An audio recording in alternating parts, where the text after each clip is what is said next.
자, 민주당 이재명 대표가 오늘 네 번째 선거법 재판에 오전에 출석을 했습니다. 10시 반에 출석했을 거예요. 지난 세 번째 재판에 이어서 오늘도 유동규 전 본부장이 이재명 대표의 선거법 재판에 증인으로 출석해 있습니다. 지난번 조우했을 때는 서로 눈도 안 마주쳤다. 유동규 씨는 이재명 대표를 향해서 법정에서 내내 이재명 씨라고 했다. 뭐 이런 얘기가 나왔었는데요. 자, 먼저 영상이 하나 준비되어 있습니다. 보시죠. 첫 법정 대면인데요. 입장 있으신가요? 옆으로 같이 하셨다고 그러는데.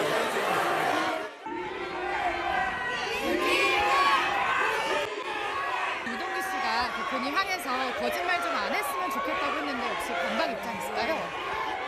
오늘 이재명 대표랑 만나시는데 네. 국민들이 좀 많이 궁금해하실 것 같아요. 유동규 씨, 네. 거짓말하지 마라. 말하실 거 있으신가요? 따뜻하게 살아야 재판 돼. 전에 말씀하실 거 있으세요? 뭐 특별하게 없습니다. 거짓말을 좀 안 하고. 대표님 공동기초장 따로 통화까지 하셨던데 정말 기억 안 나십니까? 김인섭 씨 영장 심사 있는데 뭐 이게 대해서 어떻게 생각하실까요? 시설체 CCTV 가짜였나요? 자, 오늘 오전 10시 30분 이재명 민주당 대표가 선거법 재판을 받기 위해서 서울중앙지법에 출석하는 모습입니다. 오늘도 기자들이 이런저런 질문을 던졌는데 별다른 말을 하지 않은 채 법정으로 상했습니다. 이재명 대표 선거법 재판은 뭐 다들 아시는 바와 같이 지난 대선 과정에서 이재명 대표가 고 김문기 씨를 모른다고 한 것, 플러스 백현동의 용도를 변경해 준 것은 국토교통부의 협박 때문에 어쩔 수 없이 해준 겁니다. 이렇게 얘기한 것이 허위 사실에 해당된다. 뭐 이런 혐의로 지금 선거법 재판을 받고 있는 것 아니겠습니까? 김연아 의원님, 유동규 전 본부장이 지난번 재판 때에 이어서 오늘도 지금 이재명 대표 재판에 증인으로 출석해 있다고 하는데요. 지난번과 오늘의 좀 차이점이랄까? 유동규 씨가 좀 더 작심 발언을 이어갈 거라고 보십니까? 어떠십니까? 유동규 씨는 이제 어제도 유튜브에 출연을 해서 이재명 대표와 관련된 여러 가지 지금 발언들을 하고 있습니다. 그 중에 하나가 428억 약정, 아직 검찰이 기소장에 쓰지 못한 이 부분에 대한 사실 본인이 알고 있는 내용들도 계속 얘기하고 있는데요. 저는 지금 유동규 씨와 이재명 씨의 이 재판관에서의 설전은 사실은 아주 예비전에 불과하다고 생각이 됩니다. 예비전에 불과하다? 지금은 단순히 김문기 씨를 아느냐 모르느냐에 초점이 맞춰져서 진술을 하고 있지만 이 둘은 김문기를 연결로 해서 대장동 또 백현동과 관련된 여러 가지 사업에 서로 이해관계가 얽혀 있었던 사람이고 사실은 지금의 발언을 갖고 당신 어떻게 나오나 보자. 난 당신이 이런 식으로 발언하면 이렇게 얘기할 것도 많다라고 해서 암묵적으로 계속 지금 법정에서도 기싸움을 하고 있다고 보여집니다. 예. 이재명 대표는 사실은 퇴로가 없죠. 왜냐하면 모든 사람이 알만한 상황인데 모른다고 계속 고집을 하고 있습니다. 기억의 영역이라고 하는 정말 궤변 같은 얘기를 하고 있는데 저는 오히려 건강의 영역이 아닐까 의심이 될 정도로 너무 강력하게 부인하는 게 이해가 되지 않는데요.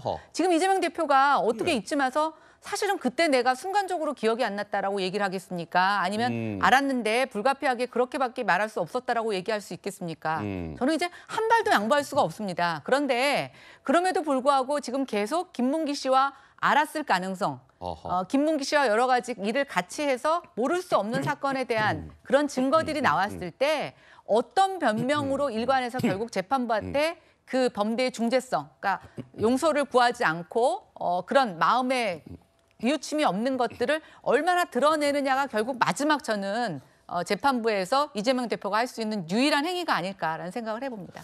자, 지금 이 시각 현재에도 재판이 진행 중에 있습니다. 법정에서 피고인 이재명 대표, 증인 유동규 씨가 법정에서 치열한 신경전을 벌이고 있을 텐데 혹시나 좀 주의 깊게 살펴봐야 될 내용이 있으면 저희가 즉각 전해드리도록 하고요. 428억 저수지 천화동인 1호의 지분을 이재명 대표 측이 받기로 약속한 것 아니냐. 이 부분 두고두고 쟁점이 될 겁니다.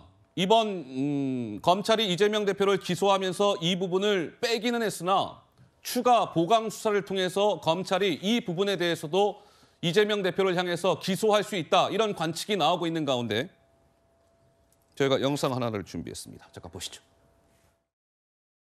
얘기했던 무슨 428억 그분 돈 얘기가 전혀 없지 않습니까?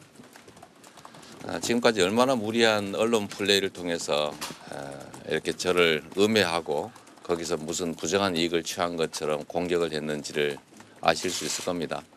제가 그 사건에 부정하게 관여했다면 이렇게 한 푼도 안 받았을 리가 없지 않습니까? 여러분께서 잘 판단해 보시기 바랍니다. 428억 약정 의혹은 이번 기소 범위에서 빠질 것 같거든요. 어떻게 보십니까? 다 드러나지 않겠습니까? 네. 이재명의 미래를 위한 자금이었습니다.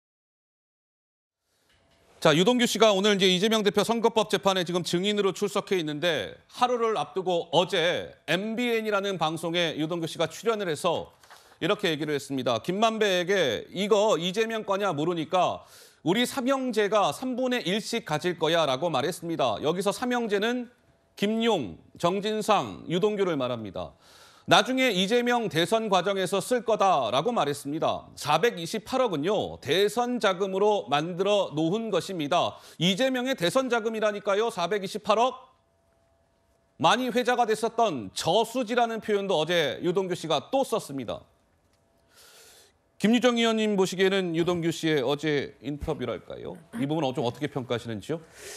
이제 보수 유튜브 방송에 출연하는 것을 넘어서 이제는 그냥 이제 공중파에도 진출을 해서 어제 MBN에 출연했어요? 네, 공식적으로 이제 인터뷰까지 하는 그런 상황에 이르렀는데요.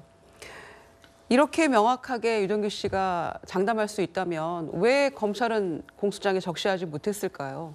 여전히 저는 이 상황을 놓고 봤을 때는 평행선을 달리고 있는 거라고 생각합니다. 그리고 그 전에 했던 얘기하고 지금 유동규 씨의 또 그 방송 출연한 이야기가 별로 달라질 게 없어요. 그 달라질 게 없는 상황을 가지고 검찰이 뭘 할 수 있을까요? 그런 점에서는 유동규 씨가 이 부분을 뭐 아까 우리가 얘기했던 전당대회 돈봉투 사건처럼 녹취록이라는 명확한 뭔가가 나온 것도 아니고 예. 계속해서 유동규 씨의 말을 반복적으로 들어야 되는 이 상황 가지고 어떤 걸 판단할 수 있을까요? 그런 점에서 검찰이 유동규 씨의 이 천편일률적인 저수지 발언을 뛰어넘는 어떤 증거를 내놓지 않는 한 이 부분은 검찰 스스로도 풀 수 없는 문제가 될 거라고 봅니다. 자, 어쨌든 지금 뭐 치열한 법적 공방이 진행 중이고